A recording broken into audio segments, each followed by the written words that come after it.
Serious, what was the worst thing you have ever accidentally overheard someone say about you?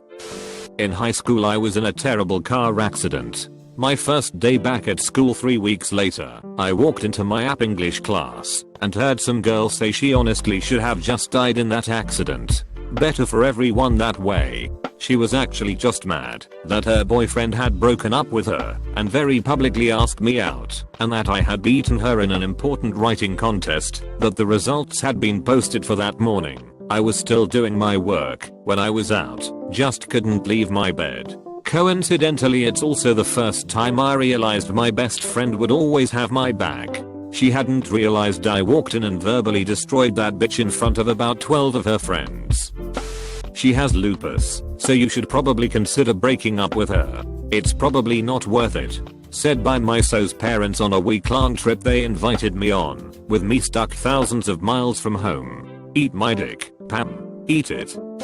When I was sick and was just laying in my bed one morning, my mom asked my dad to check on me to see if I was okay. He responded with, "Shh, not my daughter."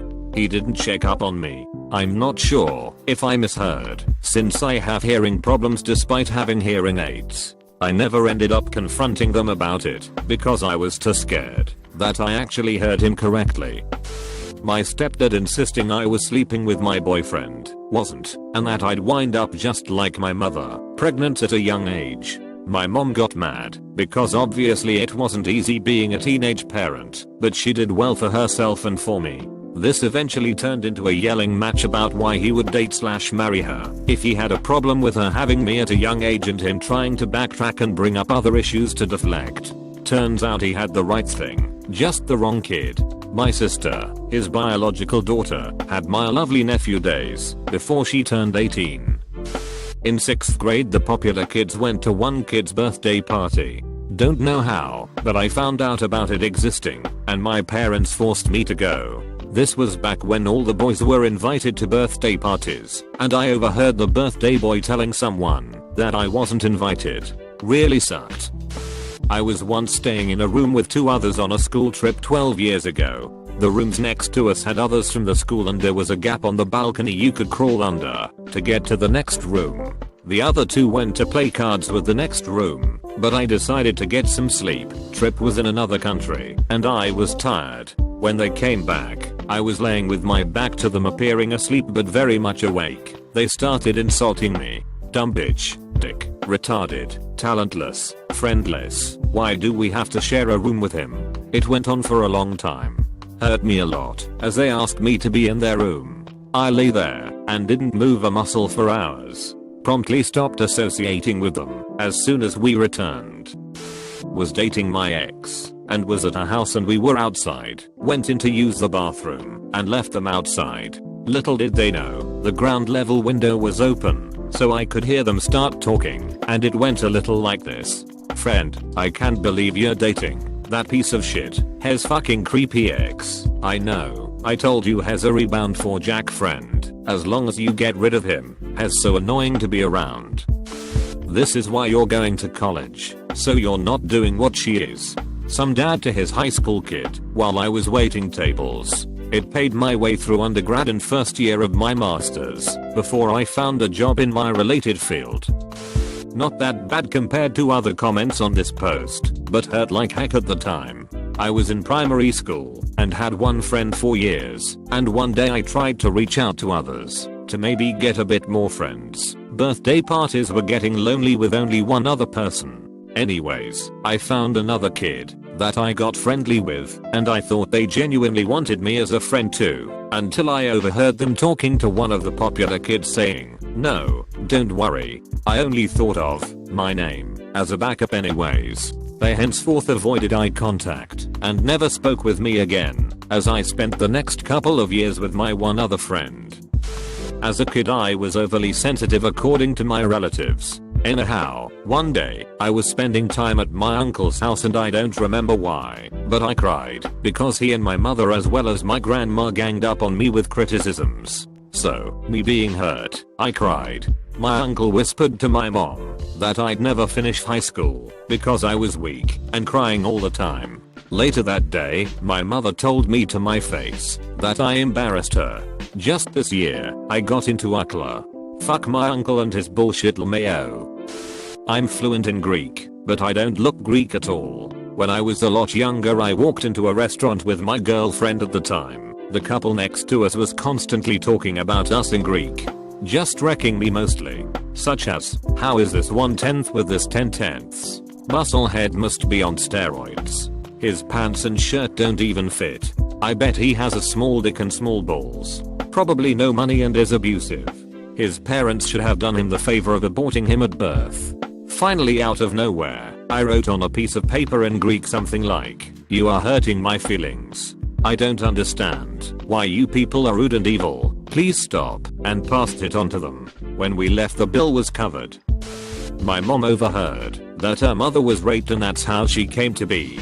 She heard it from her aunts talking to one another. She now tells me to be very careful when talking about my 6-year-old cousin's father, who was a drug dealer and is now in prison.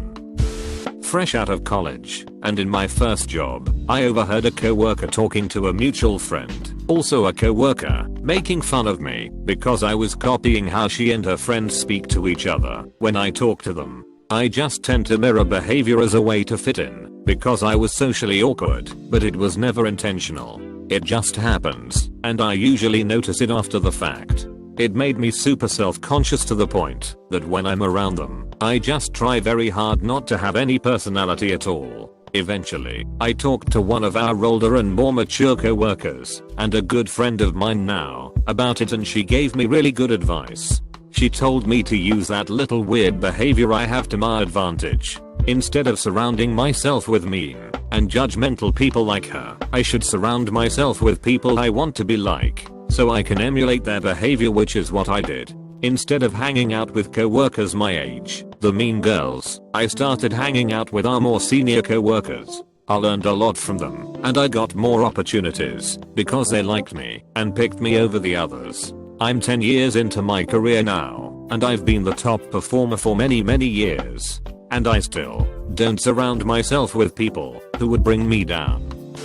It's by no means the worst, but it cut me so deep and still echoes around in my head today. I was bullied mercilessly all throughout school. One year I thought to myself, screw this, I'm going to stand up for myself. The first week, some new girl in my class I'd never seen before started mocking me, so I tried to bravely stand up and tell her to quit it, but the whole rest of the class laughed at me, grabbed the new girl, walked off and said to her, "Erg, just don't worry about it 5th3M wonkster." It made me feel so small and insignificant. No one in my entire school cared about me at all, and hearing my fellow classmates tell this new girl I'd never met before to completely dismiss my existence was absolutely soul-crushing. I can still play that moment in my head exactly as it happened, and it has been over 10 years. That I'm not supposed to be born. Originally my father didn't want another child beside my older brother, but my mother unexpectedly got pregnant with me. When I overheard this, I was crushed. I know he loves me though, but because of this, whenever the family situation isn't good, I often think, would it be better for my family if I never been born? I had my head down in class and overheard two girls talking about how I smelled. That really got to me, especially since I'm a borderline germaphobe. After that I doubled up on everything like showers, oral hygiene, face washing, etc. Every day at school I would always worry about how I smelled, and it would make me slightly depressed at times and give me anxiety about going to that class. To this day I still feel insecure about how I smell to others. Edit. This only happened in one class, so in every other class no one would ever complain about a smell. But as soon as it is that class I could hear them complain about a smell, and I just felt like that could have been me. My parents said that they hoped that my boyfriend has even seen me because I'm extremely ugly. Thanks parents.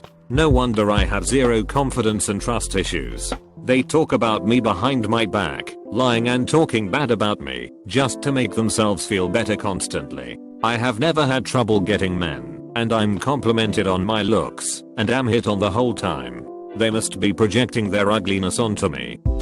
I wouldn't say worst, but it's not nice. My mum weighs about 140 kgs. has had both hips and a knee replaced, went through menopause at 37, and has all these other ailments like osteoarthritis and fatty liver disease. She'd rather pop a pill than do anything else to somehow ease her illnesses, and the primary thing that would contribute to a better life is her losing the weight. I have had a laparoscopic sleeve gastrectomy 5 years ago, suffered with COS since 11, and so still didn't lose weight as much as other women, and have now been keto for 3 years, after finding out I had serious food allergies, wheat/yeast/soy. So I'm very mindful of food, nutrition, exercise, etc. I do Olympic weightlifting 3 times per week, strength training, horse riding and yoga for physical and mental health.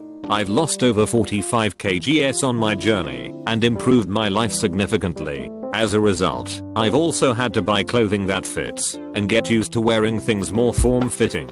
So over Christmas mum bought me all these things from a store that were size XXXL. I think that would be 20 to 22 AU at the store she purchased from. I could see just looking at the garment it wouldn't fit, but in my mum's eyes I'm as fat as her. So I tell her it doesn't fit, and she doesn't believe me until I put the pajama pants on and pulled the waistband over my head.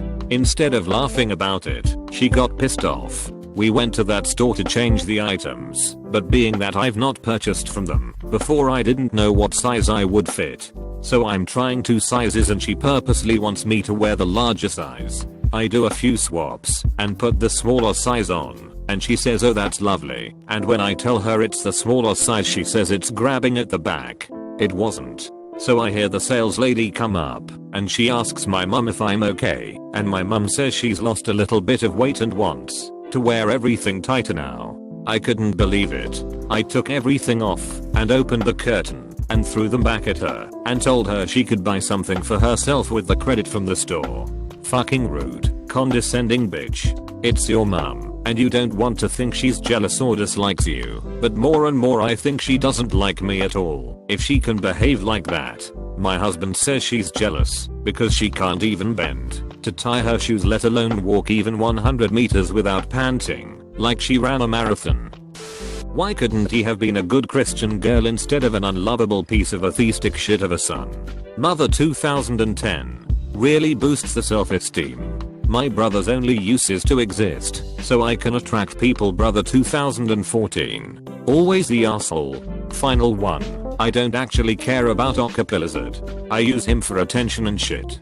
X 2018. I have more, but these ones I remember the clearest. My mother cheated on her husband, Tom, and got pregnant with me. Tom decided to raise me as his own from when I was about 5 because he loved my mother and they already had 2 kids together. Never really knew Tom wasn't my biological father growing up. Accidentally found out when I was 16. Always called him dad and still do, as he raised me, but I didn't love him like my friends loved their dads or feel any connection to him, and I never knew why. He and my mother both drank and fought a lot, and when she was at work on the night shift, he'd get drunk and become verbally abusive to me and my siblings, and would, very rarely, hit us. I was always a bit scared of him. I never felt connected to his family, though I knew them to be my aunts, uncles, and grandparents. Always thought it was strange that I felt this way, but again didn't know why. Even as a small child I'd feel awkward and insecure around them, as if I was never good enough. Moreover, Tom would often make comments about my weight, so I stopped eating around him. I remember he'd say to my face, I don't get it. You're as big as a house, but I never see you eat. This turned into me never wanting to eat in front of people, eating in secret and binge eating. I must have been about 10. My grandmother, Tom's mother, would come over every Sunday after church to have coffee and chat with my mother. I'd usually say a polite hello and then go into my room. She'd quite often bring very old chocolates over for us all. Really old, I'm talking 3 Easters ago. Fully bloomed chocolate. Anywho, I remember being in my room and overhearing her tell my mother, don't let Tiffany see the chocolate. I really don't have many memories from childhood, and I assume I repressed a lot of them. She died when I was 16, but I don't really have any specific memories of her other than that memory, but that one I remember very clearly as it hurt so much. Basically made me feel even worse about my body, and a part of me also felt singled out because it seemed she liked my brother and sister more, but I never understood why. They were her biological grandchildren. If I'd hear something like that about me now, I'd be like, excuse me bitch, what did you say? Which I all stale chocolate having ass. I guess you have to define worst. I've heard shit said that isn't true or is, but I'm not the one with the problem like a thing. The one that I would call worst was the day I disowned my husband's parents. Long story short, when I first started dating my husband, they hated me for no reason and would judge me without even knowing me. Eventually they seemed to get over it, and they acted like they liked me for several years. Then one day they called my husband and tried to force him to do something he didn't want to do. He was 33 at the time and still scared to say no to them, so I told them no. His mom told me to put him back on the phone. I did, but I was still sitting next to him and heard all her bullshit that I was controlling and manipulative when that's actually her problem.